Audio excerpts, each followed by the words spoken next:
नमस्कार मंडळी, कोकणी लाईफस्टाईल या यूट्यूब चॅनलमध्ये मी अमित भोड तुम्हा सर्वांचं मनपूर्वक स्वागत करतो। मित्र, मी आज आलो तुंगारेश्वर वसई। चल तर पाहूया तुंगारेश्वर। मित्र, सर्वप्रथम मी कसा आलो हे सांगतो। वसई स्टेशनला उतरलो आणि तिथून शेअरिंग ऑटो 35 रुपयामध्ये तुंगारेश्वर फाटा परत आलो आणि तिथून पुढे मी पायी चालत जाणार आहे, कारण मला निसर्गाचा आनंद घ्यायचा आहे। मंदिरापर्यंत जाईपर्यंत ना शेअरिंग वडापॉलीसुद्धा आहेत शेअरिंग, पण मला निसर्गाचा आनंद घ्यायचा आहे आणि म्हणून मी पायी चालत जाणार। चला तर मग दाखवू तुम्हाला तुंगारेश्वर। मित्र, वसई हायवेला आल्यावर अशी कमांड दिसेल, इथून आतमध्ये यायचं। हा पुढे इंडस्ट्री एरिया लागतो आणि त्याच्यानंतर तुंगारेश्वरचं जंगल लागतं। तर मित्र हो, अशा प्रकारचं जंगल दिसेल तुम्हाला। रस्ता थोडा कच्चा होता, पण ठीक आहे, जपून चाला। आणि मित्र हो, ही नदी पुढे हीच ती नदी तुंगारेश्वर मंदिराच्या मागून वाहत येते। ही नदी पाहून मला माझ्या कोकणाची आठवण आली, गावाकडचं फील आलं। मंडळी, जरा पुढे गेल्याच्या नंतर मला एक गोशाळा दिसली, तुम्हाला दाखवतो। ही पहा गोशाळा, वाव। या गोशाळेमध्ये आतमध्ये गेलो नाही मी, पण बाहेरून मी पाहिलं की आतमध्ये गाई गुरं आहेत आणि छोटंसं मंदिरसुद्धा आहे महादेवांचं। अशी छानशी गोशाळा, सुंदर असा परिसर आहे। मित्र हो, हा पहा एक गेट आहे इकडे, इथून आपण आतमध्ये जायचं। पूर्वी चार्ज लावायचे हे लोक, पण आता एंट्री आपल्याला फ्री आहे, प्रवेश विनामूल्य। तर इथून पुढे गेल्याच्या नंतर मित्र हीच नदी पुन्हा लागते आपल्याला। मित्र, खूप सुंदर असं वातावरण आणि गर्द झाडी, ह्या डोंगराच्या कुशीमध्ये वसलेलं हे तुंगारेश्वर मंदिर। मित्र हो, ही जी झाडी पाहताय ना, खरंच खूप भारी वाटलं। मित्र हो, झाडं लावायला हवीत, त्याशिवाय निसर्गाची ऱ्हास थांबणार नाही। आणि मित्र हो, मध्ये वाटेत जाताना असे छोटे छोटे स्टॉलसुद्धा लागलेत, त्याच्यामध्ये काकडी, तळलेल्या नळ्या, चिंच, आवळा, खूप असं टाईमपास होता। भाजलेले गुट्टे, सगळं काय। मित्र हो, आणखीन पुढे आल्याच्या नंतर हा छोटासा धबधबा दिसतो बघा। भाविक लोक, पर्यटक येतात, आंघोळ करतात, मजा करतात, त्या निसर्गाची मजा घेतात। मित्र हो, हे असं दृश्य टिकवायचं असेल, पाऊस पडायचा असेल, तर मित्र हो, अशी झाडं लावणं खूप गरजेचं आहे। या ठिकाणी काही नॅचरल वनस्पती ज्या आहेत, औषधी वनस्पती आहेत आणि उंच वाढणारी अशी खूप अशी झाडं आहेत। मित्र हो, ही जी निसर्ग म्हणजे एक देवानं दिलेला वरदान आहे, गिफ्ट आहे। याचं संवर्धन करणं गरजेचं आहे, त्याचा सन्मान करणं गरजेचं आहे। अशा ह्या निसर्गाचा आनंद घेत मी तुंगारेश्वर मंदिरामध्ये जातोय। तर मित्र हो, एक मध्ये पुन्हा तीच नदी पुन्हा लागली, तुम्ही पाहू शकता की पर्यटक आंघोळ करतात, मजा घेतात, अगदी मनसोक्त आंघोळ करतायत। या नॅचरल झऱ्यांचा अगदी मनसोक्त आनंद घेत आहेत। त्यानंतर हे पहा, हे नदी अशी दिसते।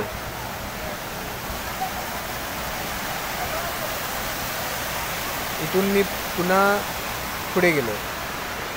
मला वाटतं अजून अर्धा तास लागेल मला चालत जायला. मित्र, पायथ्यापासून गाडीसुद्धा आहे, पण मी गाडीनं न जाता मी चालत आलो, कारण मला निसर्गाचा आनंद घ्यायचा होता. मित्र, फायनली मी या ठिकाणी पोचलो आहे आणि याच ठिकाणी तुम्ही गाडी पार्क करू शकता. इथे प्रसाद वगैरे आहे, त्याच्यानंतर छोटं हॉटेलसुद्धा आहे या ठिकाणी.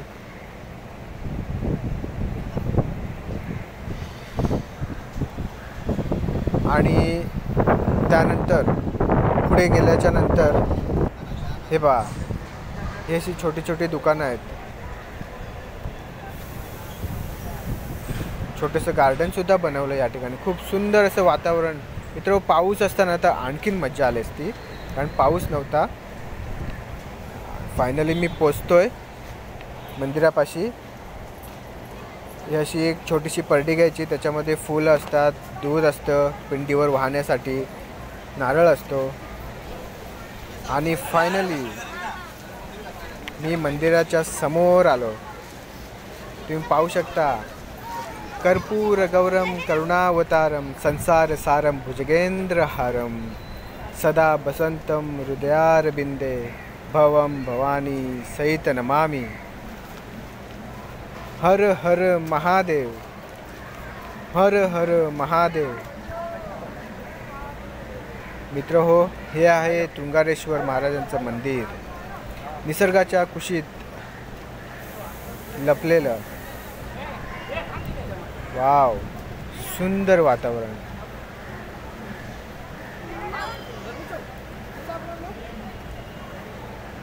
तुम्ही पाहू शकता मित्र हो. आता मी अशी एक परडी घेतली, त्याच्यामध्ये नारळ, फूल, हार, बेल, दूध सगळं होतं. आणि चला, मी आता एंट्री करतोय.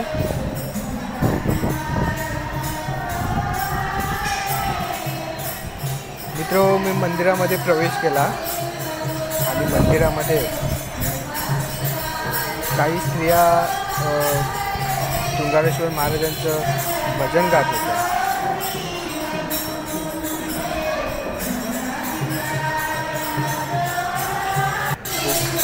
भारी वाटतं. इथे दानपेटी आहे आणि हे आहे तुंगारेश्वर महाराजांचं मंदिर. सुंदर. या ठिकाणी काही महिला भजन गात आहेत.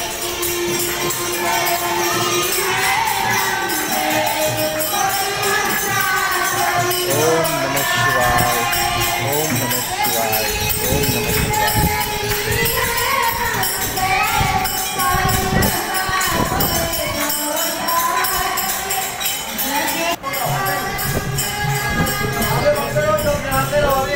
असं दिसतं मंदिर.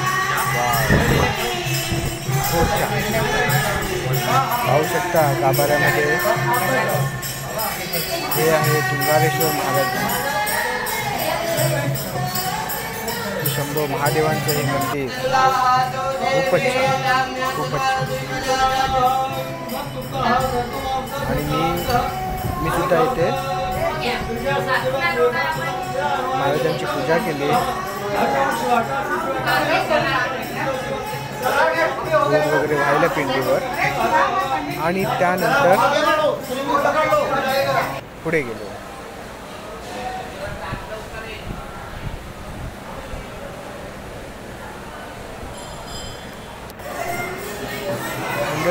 मंदिराच्या मागे एक काळभैरवाचं सुद्धा मंदिर आहे आणि छोटी छोटी मंदिरं आहेत. आणि त्यानंतर इथे भाविकांना विश्रांती घेण्यासाठी एक छोटीशी जागा बांधली आहे. इकडे महाप्रसादसुद्धा मिळतो. मी सुद्धा एक महाप्रसाद, शंभू महादेवांचा एक महाप्रसाद मी सुद्धा घेतला. पाहू शकता, दाल खिचडी. खूप छान, मस्त मजा आली खायला. आणि त्यानंतर मी पुढे गेलो. मंडळी, जेव्हा जास्त गर्दी असते महाशिवरात्री वगैरे त्यावेळेस भाविकांना ह्या रोमधून सोडलं जातं, कारण मंदिरामध्ये गर्दी होणार नाही किंवा सर्व कामकाज अगदी सिस्टमॅटिक होऊन जाईल अशा पद्धतीनं. त्याचबरोबर बजरंगबली मारुतीरायाचं सुद्धा मंदिर या ठिकाणी आहे, दर्शन घेऊ शकता. हे पहा,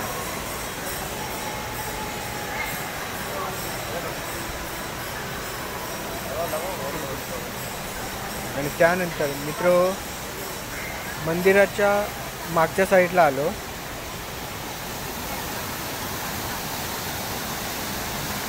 मंडळी, हीच ती नदी जी आपल्याला खाली भेटली, हीच ती नदी. तुंगारेश्वर मंदिराच्या मागच्या साईडून ही नदी वाहते. इथं काय बनवलं आहे कॉन्क्रीटचं, खूप छान वाटतं असं वातावरण, खूप छान, भारी.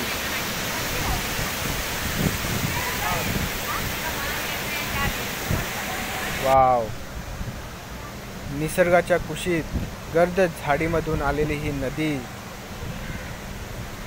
आणि निसर्गाच्या कुशीमध्ये वसलेलं हे मंदिर तुंगारेश्वर महाराजांचं, खूपच भारी. मित्र, बाकी मंदिराच्या मागच्या साईडला छोटी छोटी मंदिरं आहेत.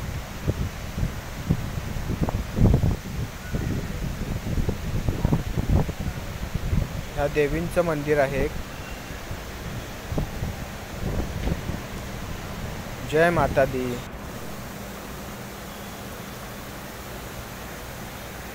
आणि त्यानंतर हे बघा, समोर जे दिसतंय ना, हे दुसरं मंदिर आहे, पाहू शकता. हे तुंगारेश्वर मातेचं मंदिर आहे. वाव, खूप छान.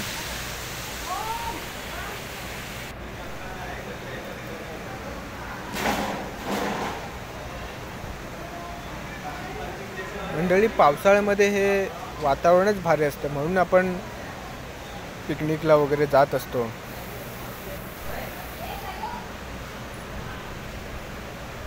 पाहू शकता, आईचं मंदिर आहे. जय माता दी.